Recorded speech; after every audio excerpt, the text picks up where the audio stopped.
தமிழ்நாடு முழுவதும் திமுக அரசை கண்டித்து தமிழக வெற்றி கழகம் சார்பில் அனைத்து மாவட்டங்களிலும் ஆர்ப்பாட்டம் நடைபெற்றது.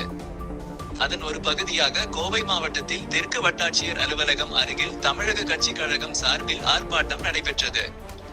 இந்த நிகழ்வில் செய்தியாளர்களுக்கு பேட்டியளித்த சம்பத், இலவசங்கள் வேண்டாம் என்று தாவேக மாநாட்டில் கூறிய விஜய், தற்பொழுது இலவச திட்டங்களை தான் அறிவித்துள்ளார் என்று பல்வேறு கட்சிகள் தெரிவித்து வருவது தொடர்பான கேள்விக்கு, மக்கள் பயன்பெறும் எந்த ஒரு திட்டங்களையும் மக்களுக்கு கிடைக்கக்கூடிய எந்த ஒரு பலனையும் தமிழக வெற்றி கழகம் தடுத்தது கிடையாது, அதை பற்றி விமர்சனம் செய்ததும் கிடையாது.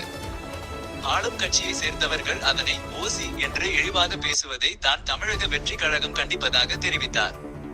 30% அரசியல்வாதிகள் கமிஷன் ஆக பெறக்கூடிய தொகையில் மக்களுக்காக செய்வதில் எந்த ஒரு ஆட்சேபனையும் தெரிவிக்க மாட்டார்கள் என பதிலளித்தார். இலவசங்கள் வேண்டாம் என்று சொல்லிய விஜயே மீண்டும் அந்த இலவச திட்டங்களை அறிவித்தார் பல்வேறு கட்சிகள் கருத்து தெரிவித்தார். இல்லை, அதாவது இதுக்கு நான் தெளிவுபடுத்த கடமைப்பட்டுள்ளேன்.